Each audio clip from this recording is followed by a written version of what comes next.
तर नमस्ते नमस्ते सर. तर आपण प्राथमिक आरोग्य केंद्र शिंगवे या ठिकाणी भेट दिलेली आहे आणि खऱ्या अर्थानं ज्यांनी आतापर्यंत गेले 40 वर्ष अनेक आजारावरती लोकांना सेवा दिली असे डॉक्टर बोयडे सर भेटलेले आहेत आणि जे आपले इथले प्रमुख डॉक्टर मयूर सर.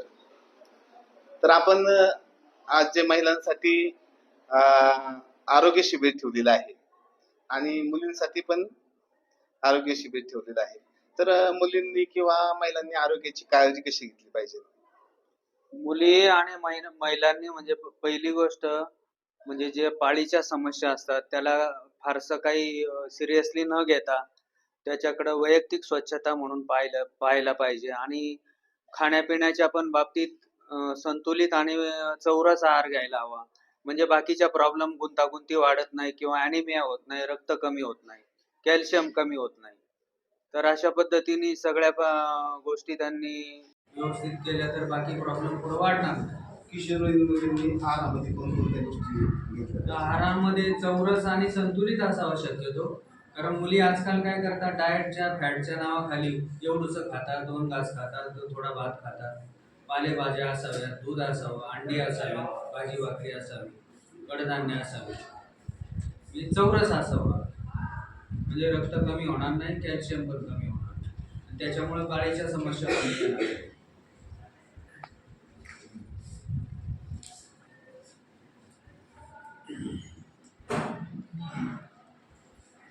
तर आजच्या असणाऱ्या मार्गदर्शनाविषयी थोडक्यात काय मार्गदर्शन? तर मुलींनो, आपण जगातल्या सर्वात महान अशा देशामध्ये राहतो. भारत माता की जय आपण सर्व म्हणतो. 15 ऑगस्ट 26 जानेवारीला आपण काय करतो? झेंडा वंदन करतो, बरोबर. भारत क्रिकेटची मॅच जिंकला, सानिया नेहवाल टेनिस जिंकली, तर आपल्याला आनंद होतो की नाही? सुनीता विल्यम अंतराळात गेल्या, भारतीय वंशाच्या महिला, तेव्हा आपण सगळ्यांनी व्हॉट्सअपला स्टेटस ठेवले, बरोबर. महिला आहे आणि भारतीय आहे म्हणून आपण त्यांचं कौतुक करतोय. मग एक असा प्रश्न आपल्याला पडतो, लहानपणापासून आपण पुस्तकामध्ये वाचतोय, APJ अब्दुल कलाम म्हणायचे की 2010ला भारत महासत्ता होईल, नंतर आपण म्हटलो 2020ला महासत्ता होईल, आता 2025 आहे, आपण म्हणतो 2030ला आपल्याला भारताला महासत्ता करायचंय. तर आपण म्हणतोय की उद्या करू, आज का नाही?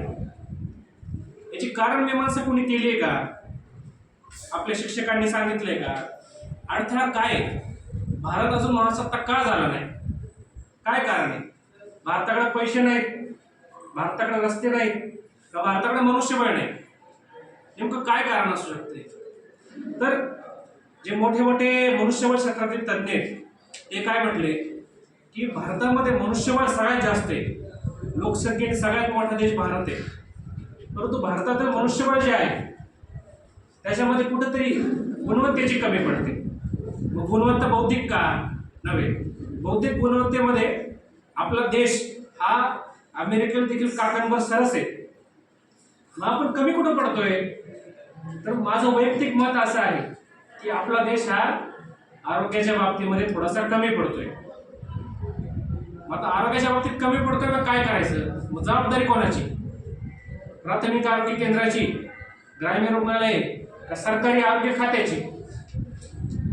आपल्याकडे सवय अशी लागली की सर्व गोष्टी आपण ह्या शासनाकडे बोट दाखवून रिकामे होतो, परंतु हा विचार कोणी करत नाही की माझी समाजासाठी वैयक्तिक देणगी काय. तर मला असं वाटतं की आपलं वैयक्तिक समाजाला देणं जर काय लागायचं असेल तर स्वतःचं शरीर तुम्ही जपा. की आपलं शरीर ही केवळ आपली संपत्ती नाही, तर ही पूर्ण राष्ट्राची संपत्ती आहे. शरीर एक मंदिर आहे, या दृष्टीने त्याकडे तुम्ही जर पाहाल, तुम्ही जर सदृढ व्हाल तर आपला भारत सदृढ व्हायला वेळ लागणार नाही. 150 करोड लोक प्रत्येकाने एक एक पाऊल जर आरोग्याकडे टाकलं तर पूर्ण देश हा 150 करोड पाऊल पुढे गेलेला असेल. आणि जगातला कुठलाही देश आपल्याला थांबवू शकणार नाही. पण थोडक्यामध्ये मी तुम्हाला सांगतो की काय सूत्र आपण वापरली पाहिजे जीवनामध्ये की जेणेकरून आपलं आरोग्य सुधारेल. तर सगळ्यात मोठा कानमंत्र मी तुम्हाला देईन, आपल्या घरातल्या मोठ्यांचं आणि आपल्या शाळेतल्या शिक्षकांचं सर्व ऐकायचं. आई म्हणते ना, घराच्या बाहेर पडताना 2 चपात्या भाजी खाऊन जायचं. आपल्याला काय झालंय, पॉकेट मनी आज प्रत्येकाला मिळतोय. 2 रुपये, 4 रुपये, 10 रुपये, कोणी 100 रुपये आणते, जास्त आणते. मी माझ्या मैत्रिणीबरोबर चालले कॅफेमध्ये, कुठं फ्रेंच फ्राईज खातंय, कोणी बर्गर खातंय, वडापाव मुलांना आवडतो, भजे आवडतात. बाहेरचं आपण खातोय, 2 प्लेट येऊ द्या, 3 प्लेट येऊ द्या, पण घरचं किती. अनेक माता माझ्याकडे येतात, आमची मुलगी बाई आधीच चपाती खाते. आमची मुलगी काय करते, तिला मोबाईल लागतो समोर, मोबाईल बघणार, मग ताटापुढं बसणार, खाणार किती, चतकोर चपाती, अर्धी चपाती, त्यात पण काय खाणार, 2 चपा, पण भाजी नाहीच खाणार. तब्येती कशा सुधारणार? आज आपल्या सगळ्या मुलींची वजन कमी कशामुळे आहे? याच्यामुळेच आहेत. एक तर वजन कमी आहेत किंवा खूपच जास्त आहेत.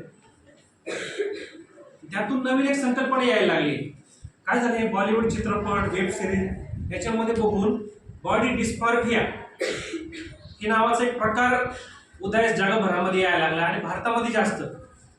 बॉडी डिस्मॉर्फिया म्हणजे काय, तर किशोरवयीन मुलींना जास्त करून असं वाटायला लागलं की आपल्या बॉडीमध्ये काहीतरी कमी आहे, आपण दिसायला चांगले नाही, आपण बेडब आहोत. मग आपल्या हिरोईन सारखं दिसायचंय, की अमकी याची मुलगी अशी दिसते, मला असं दिसायचंय. किंवा आपण अनेक याच्यामध्ये मॉडेलिंगचे लोक पाहतो, तशी बॉडी एकदम स्लिम ट्रिम 0 फिगर करायची. पण ह्या नादामध्ये काय व्हायला लागलंय, आपण पौष्टिक गोष्टींचा त्याग करायला लागलोय. जे आपलं भारतीय खाणं आहे ते सोडतोय आपण, एकच टाइम जेवायचं, बाहेरच खायचं फक्त. काही लोक अक्षरशः वजन कमी करायचे औषधं घ्यायला लागले. मग त्याने काय होतंय, तर वजन कमी व्हायला लागले मुलींचे, किंवा जास्त वजन वाढायला लागले, हार्मोन कमी व्हायला लागले. त्यामुळं मुलींचे केस गळणं, सगळ्यात महत्वाचं केस गळणं बरं का.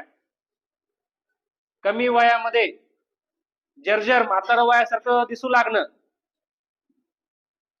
चेहरा काळवणं, हेमोग्लोबिनची कमतरता, पाळीची अनियमितता, या सर्व गोष्टी दिसायला लागल्या आहेत. आज 3 मधून एका मुलीला पाळीची समस्या आहे. जरी ते सांगत नाहीत तरी आमच्याकडे अनेक पेशंट मुली येतात की सर मला पाळीची समस्या आहे. पुढे जाऊन लग्न झाल्यावर त्यांना गर्भधारणेमध्ये देखील अनेक समस्या येतात. परंतु तेवढ्यापुरत्या पाळीच्या समस्या मर्यादित नाहीयेत. तर महिलेला जर पाळी वेळेवर जर आली नाही, त्याचा परिणाम त्याच्या पूर्ण शरीर यष्टीवर होतो. भूक लागत नाही, वजन कमी जास्त होते, प्रतिकार शक्ती राहत नाही, वारंवार आजारी पडते. आणि त्यामुळे काय होतंय, सगळ्यात महत्वाचा आत्मविश्वास देखील कमी होतोय. आणि प्रत्येक क्षेत्रामध्ये मग महिलांची पिछाट होती. आत्मविश्वास राहिला नाही, प्रतिकार शक्ती राहिली नाही, वारंवार तुम्ही आजारी पडले, अभ्यासात तुमचं मन लागणार नाही. अभ्यासात मन लागणार नाही, पुढे तुम्ही कुठं करिअर घडवायला गेला, डॉक्टर गेला, कुठं आर्ट्स मध्ये, कुठं शास्त्राच्या याच्यामध्ये, तिथं तुमची पिछाट होणार. याला उपाय काय, तर पहिली पंचसूत्री मी सांगितली, त्याच्यामध्ये काय होतं, घरच्यांचं ऐका. जी आपली भारतीय आहार पद्धती आहे तिचा स्वीकार करायचा. सकाळी पोट भरून भाजी, चपाती, सलाड, दूध, अंडे असा नाश्ता करायचा. दुपारी शाळेमध्ये प्रत्येकाने कंपल्सरी डबा आणायचा. कोणीही बाहेरचे वडापाव खायचे नाहीत. खायचे का? पिझ्झा, बर्गर खायचा का? नाही खायचा. दुपारी काय खायचं, कडधान्याची भाजी, भाकरी, चपाती, भात, जे काही डब्यामध्ये आई देईल ते खायचं. घरी गेल्यावर स्वच्छ हातपाय धुवायचे, कपडे अंगावरचे बदलायचे, शुभम करोती म्हणायची, अभ्यासाला बसायचं. अभ्यास झाला की पहिलं जेवायला बसायचं. ताटामध्ये जे काही आपल्या समोर येईल घरातलं ते सर्व चाटून पुसून खायचं. समजलं? आणि आहार चांगला केला. दुसरी गोष्ट व्यायाम. काय झालंय आता मोबाईलमुळे ना सगळे खेळ मोबाईलवर सुडोकू, मोबाईलवर लुडो, मोबाईलवर पबजी. कोण कोण मोबाईलला गेम खेळत नाही त्यांनी हात वरती करा. खेळत नाही तर तुमची पाठ थोपटली पाहिजे. आता जर एवढे हात वरती शिक्षकांच्या भीतीने झाले, ते जर त्यांना वेगळं जाऊन विचारलं ना, म्हणतील सर मी पण गेम खेळते, किंवा त्यांच्या पालकांना विचारलं पाहिजे. मोबाईलचा वापर अजिबात करायचा नाही. करायचा तो फक्त तुमच्या शाळेमधले काही डाऊट आहेत इंटरनेटवर शोधण्यासाठी, त्याचा वापर तुम्ही करू शकता. बाकी इतर वेळी मोबाईल वापरायचा नाही. मान्य आहे का सर्वांना? मान्य? तिकडं तिला मान्य नाही. तर पहिली गोष्ट मोबाईल टाळायचा. दुसरी गोष्ट काय, भरभरून जास्त कारण काय नुसता अभ्यास नाही बरं का सर. पीटीचा रोजचा 1 तास असतो. मुलींना भरपूर खेळू द्या. खो खो असेल, कबड्डी असेल, व्हॉलीबॉल असेल, अजून काही मैदानी खेळ असतील. कोणालाही शाळेमध्ये बसवून ठेवायचं नाही. आणि माझी विनंती आहे की बऱ्याच वेळा काय व्हायचं शाळेमध्ये आमच्या जादा तास पीटीचे तास हे जादा तास म्हणून वापरले जातात सिलेबस कव्हर करायला, विशेषतः 10वी 12वीच्या मुलींना. तर थोडंसं जेवढं तुम्हाला ते पीटीचा तास त्यांना देता येईल ना, जरी परीक्षा असेल, एक्झाम गोईंग विद्यार्थी आहेत, तरी देखील मला असं वाटतं ते जर 1 तास रोजचं खेळले ना, त्याची एनर्जी दुप्पट होईल. एनर्जी दुप्पट झाली ना, ते तिप्पट उत्साहाने अभ्यास करू शकतील. तेवढा त्याचा फोकस वाढेल. ही माझी तुम्हाला एक रिक्वेस्ट आहे, सूचना आहे. तर भरपूर खेळायचं, घरी गेल्या की चांगले हातपाय धुवायचे, कपडे बदलायचे आणि भरपूर जेवायचे. आणि सगळ्यात महत्वाची एक गोष्ट लक्षात ठेवा, आपल्या पाळीच्या दिवसांमध्ये स्वच्छ कपडे वापरायचे. पाळी ही गोष्ट लपवून ठेवण्यासारखी किंवा कुठलाही आजार रोग नाही.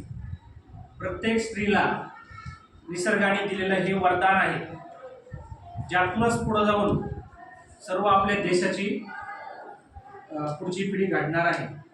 त्यामुळे ह्या गोष्टी लाजण्यासारखे किंवा स्टिग्मा, सोशल स्टिग्मा म्हणतात त्याला, की ही गोष्ट खूप लपवून ठेवली जाते. काहीतरी बाबा घाण आहे ही गोष्ट किंवा काहीतरी आजार आहे म्हणून त्याला समाजामध्ये दर्शवलं जाते. तर हे सोडायचे. प्रत्येकाने स्वच्छ कपडा, स्वच्छ पॅड वापरायचे.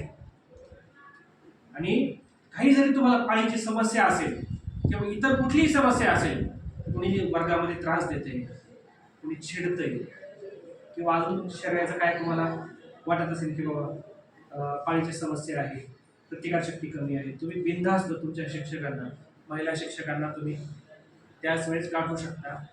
वाटल्यास आमच्या शिंदे मॅडम आहेत, बाकी डॉक्टर आहेत, काही तुम्हाला समस्या वाटलं आम्ही तुमच्यासाठी 24 तास अवेलेबल आहोत. सगळ्यात महत्त्वाचं लाजायचं नाही. एवढ्या गोष्टी तुम्ही व्यवस्थित जर अंमलात आणल्या तर काय सांगावं, उद्या जाऊन यातली एखादी सुनीता विल्यम्स होईल, एखादी सायना नेहवाल, सानिया मिर्झा होईल. मला वाटतं एखादं तरी गोल्ड मेडल ऑलिम्पिकमध्ये तुमच्याकडून मला अपेक्षित आहे. मिळेल का? हा, एखादी सुनीता विल्यम्स मिळेल का? बघू काळ्याच्या पोटात काय. ओके, तर सगळ्यांना माझ्याकडून तुमच्या भविष्यासाठी, आरोग्यासाठी खूप खूप शुभेच्छा. व्यायाम म्हणून जर एकच गोष्ट केली, यांना वेगळा वेळ काढायचा नसेल तर फक्त घरून चालत यायचं किंवा सायकल वापरायची, म्हणजे तो बिन बोलता व्यायाम होईल तुमचा. म्हणजे त्याला वेगळा वेळ देण्यापेक्षा